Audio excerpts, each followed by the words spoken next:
Hi everyone, I'm Brune Smith and this is my podcast.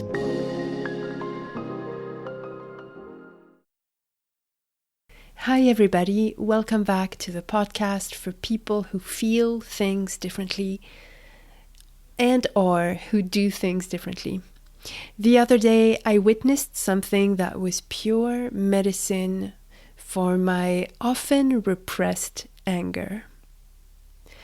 For a year and a half now, I've been facilitating free writing sessions online on behalf of Corporeal Writing, which is a writing center based in Portland, Oregon, that was created by the incredible Lidia Yuknavitch and the amazing Domi Shoemaker. Lidia Yuknavitch happens to be one of my favorite authors.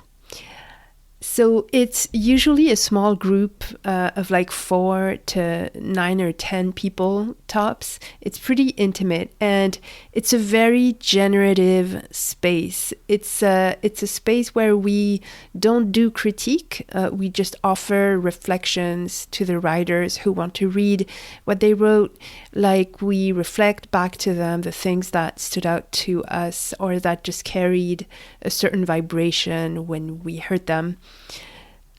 So a few weeks ago, there was this new face in the group who had been invited by 2 friends of his who were already attending, who had been attending for a while.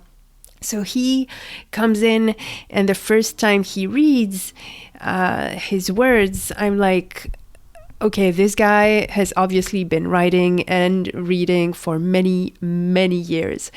His language was both lyrical and natural. It was rooted in nature, specifically in the nature of British Columbia, where he lives and where I've lived for a year. It was deep and poetic and rhythmic and flowy and just has like this subtle feeling of grace and dexterity, and it's all rich and inspired with beautiful imagery, and he expresses complicated things in an amazing way where you're like, I needed to hear that.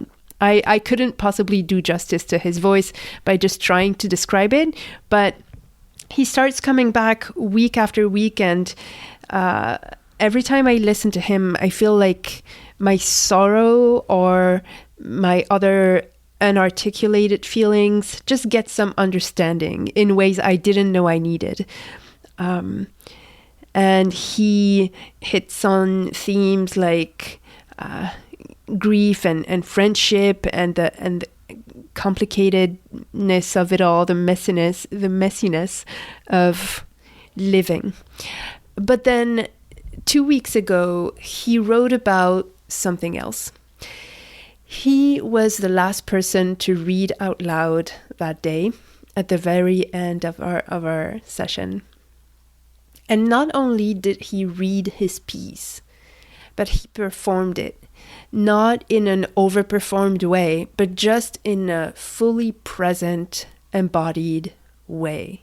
And his piece was a direct address to all who had wronged him.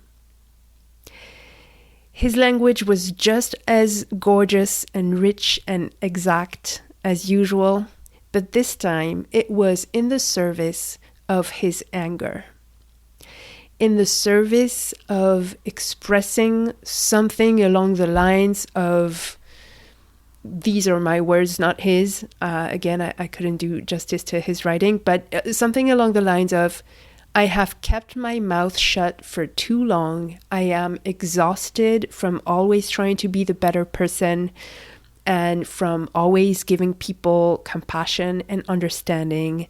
And no one should have to take all the shit I've taken.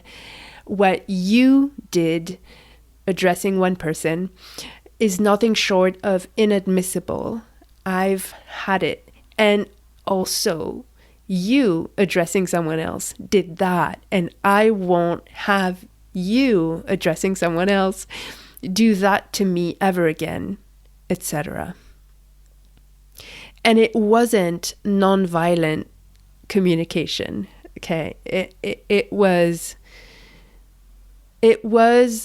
how he felt.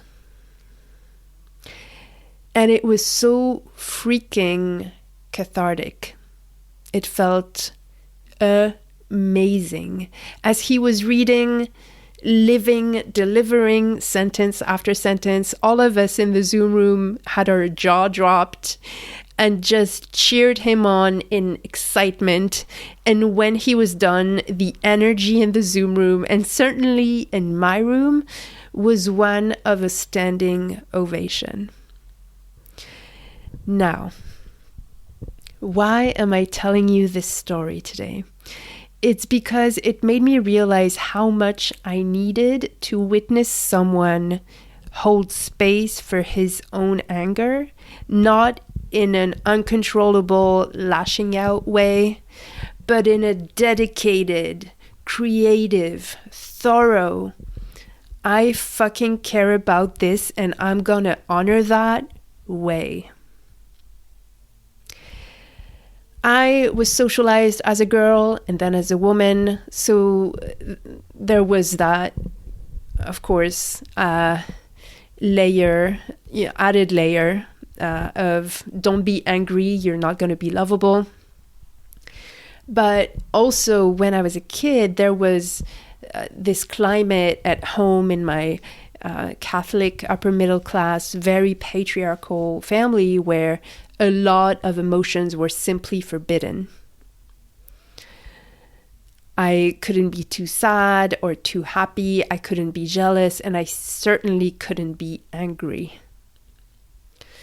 Witnessing this writer own and express his anger in a safe space, in a healthy way, and offer it to us, his listeners, reminded me of something that the wonderful filmmaker Mayua said about anger when I interviewed her on my other podcast about the power of first-person narratives. I'll link to that interview in the show notes. You have to listen to it. It's an episode titled Mayua Part 2, Accessing and Unpacking Anger. And in it, she says better than me that anger is the only emotion that doesn't vaporize.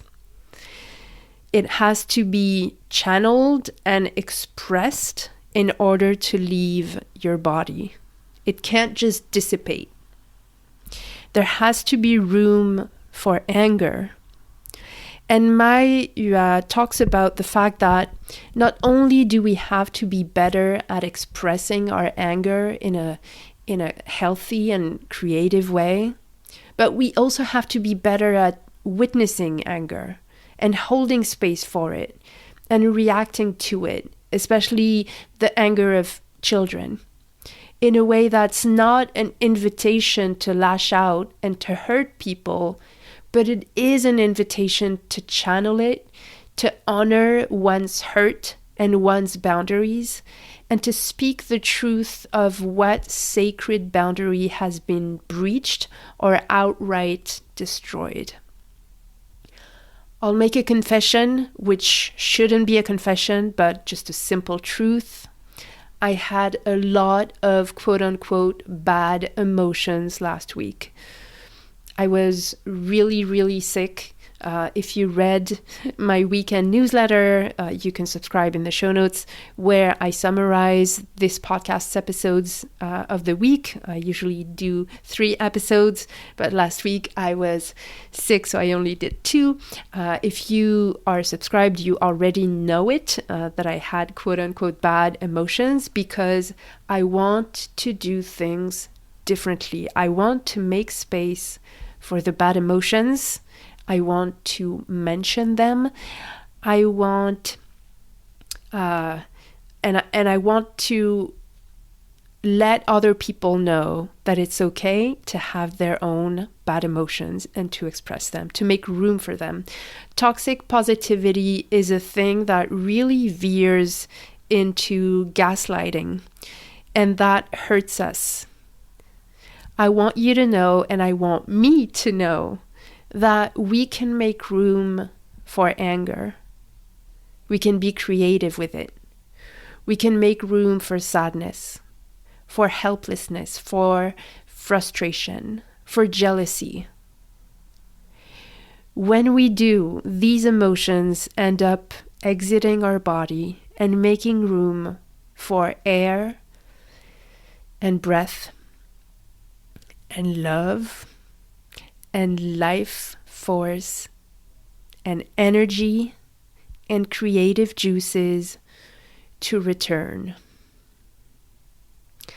So here's my invitation today. If you can let us know on Substack, you don't have to subscribe, but you can.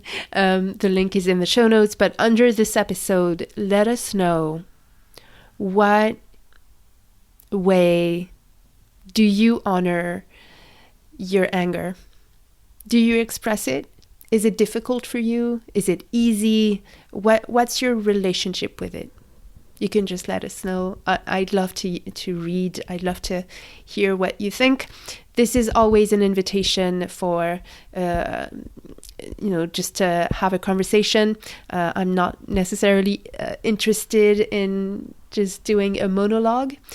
So I'm really interested in what you have to say. That's my episode for today. If you like this episode, please share it with a friend who needs to hear it. Please subscribe to the podcast. And until next time, my friends, let's do things differently.